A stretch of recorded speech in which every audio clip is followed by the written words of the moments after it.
Welcome. I'm Randy Osborne.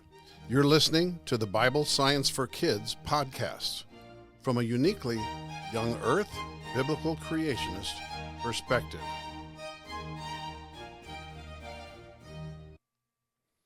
This is Cycle 2, Lesson number 3, Consumers. But before we start today's lesson, let's do a quick review of our last lesson. Do you remember what are some land biomes? The first one is like the taiga or boreal coniferous forest of Alaska and Canada. It's called the coniferous forest. The second one is like the Appalachian temperate deciduous forest of the eastern U.S. It's the deciduous forest. The third one is like the Amazon rainforest of South America, tropical rainforest. The fourth one is like the Sahara of North Africa, desert. The fifth one is like the Serengeti in Tanzania, East Africa, grassland. The sixth one is like the chaparral in California, USA, shrubland. And the seventh one is like the Arctic tundra in the extreme north of the earth, tundra. Who's proud of you? I am. Good job. And now Cycle 2, Lesson number 3, Consumers. In biology, the study of living things, one way that organisms, living things, are categorized is based on how they obtain their energy and nutrients. Autotrophs, from the Greek meaning self-nourishment, produce their own food by transforming inorganic substances and the energy of light in photosynthesis, or the energy of heat in chemosynthesis at the bottom of the ocean, into high-energy organic food compounds. Plants, made by God on day 3, are photoautotrophs, light self-feeders. Bacteria that live near hot, deep sea vents are chemoautotrophs, making food from ammonia and sulfur-containing chemicals. Autotrophs, or self-nourishers like plants, were made by God to be food for the animals and the people. People who believe in evolution have a hard time explaining why a plant that supposedly evolved would make so much food that it would become a target to be totally consumed by another organism. If plants were really selfish, like evolution pretends, they should only make enough food for themselves. After mentioning the beasts of the field, the fowls of the heaven, the birds, including the stork, the wild goats and the conies, the beasts of the forest, the young lions, man, and the small and great beasts of the sea, listen to what Psalm 104, verse 27 to 28 in the New Century Version says to us, where it says in verses 27 and 28 that all these things depend on God to give them their food at the right time. When you give it to them, they gather it up. When you open your hand, they are filled with good food. Question: what are 3 types of consumers? Answer: 3 types of consumers are carnivores, like lions, herbivores, like deer, and omnivores, like people. The first kind of consumer we will consider is the carnivore. The word carnivore comes from the Latin carni, which means flesh or meat, plus vor, which means to eat or to devour. So carnivores are literally flesh-devouring meat eaters. Foxes, wolves, leopards, and lions, created by God on day 6, are carnivorous because they eat mostly or only meat. Likewise, eagles and some fish created by God on day 5 are called carnivores because they are flesh-eating devourers of meat. But it was not always so. In the beginning, which we know from the written history record of God's Word in the book of beginnings, the book of Genesis, on day 6 of creation, God said, "I give you every seed-bearing plant on the face of the whole earth, and every tree that has fruit with seed in it. They will be yours for food. And to all the beasts of the earth, and all the birds of the sky, and all the creatures that move along the ground, everything that has the breath of life in it, I give every green plant for food." And it was so. Genesis 1, verses 29 and 30 of the New Century Version. According to the history of the Bible, all creatures were vegetarian herbivores in the beginning. It wasn't until Adam and Eve sinned that the curse of death entered into the world.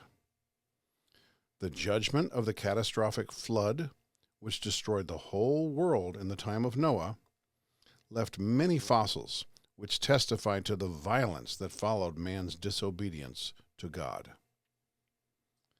There is a fossil of a velociraptor attacking a protoceratops.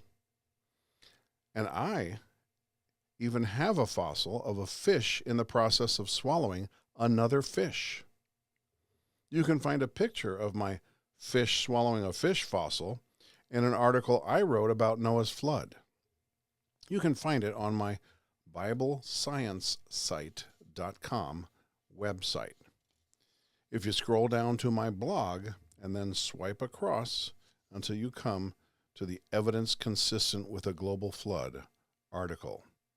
That's BibleScienceSite.com website. Scroll down to the blog, then swipe across till you come to the article, Evidence Consistent with a Global Flood. It wasn't until after the flood, as recorded in Genesis 9, verse 3, that God said, "Everything that moves, everything that is alive, is yours for food. Earlier I gave you the green plants, but now I give you everything for food." Genesis 9:3, New Century Version.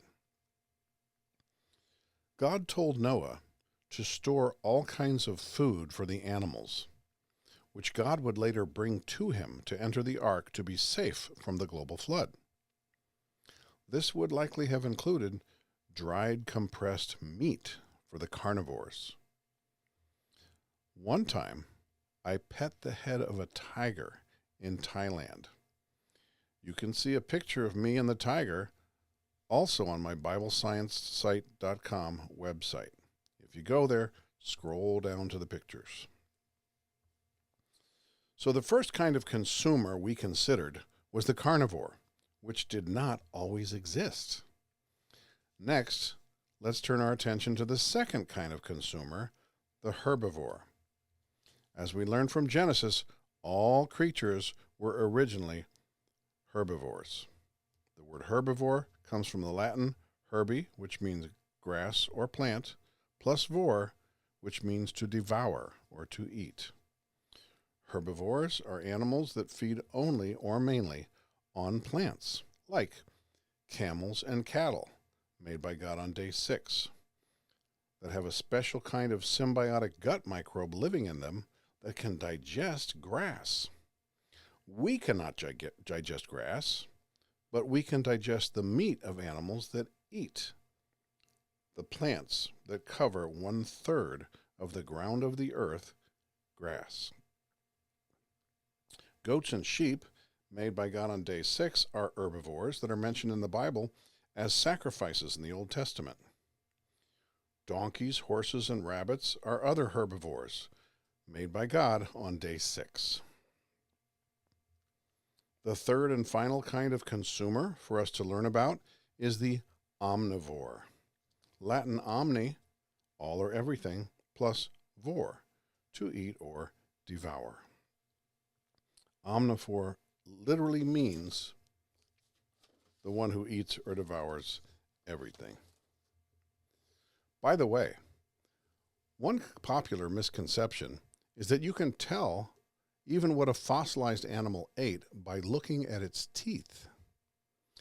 This inaccurate idea is very popular, but easy to prove false. I have a small skull with very sharp teeth indeed. According to popular belief, sharp teeth are for meat eaters. But there's just one problem with that conclusion.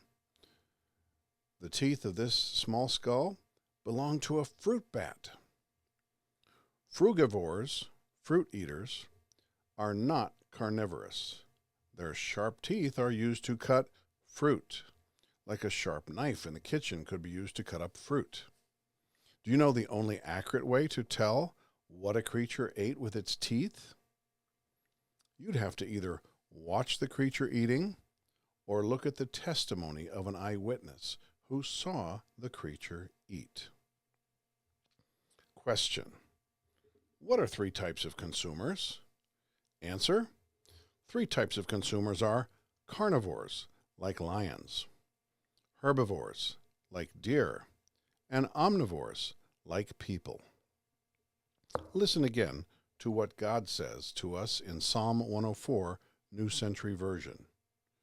After mentioning the beasts of the field, the fowls of the heaven, the birds, including the stork, the wild goats and the conies, the beasts of the forest, the young lions, man, and the small and great beasts of the sea, it says in verses 27 through 28 that all these things depend on God to give them their food at the right time. When you give it to them, they gather it up. When you open your hand, they are filled with good food.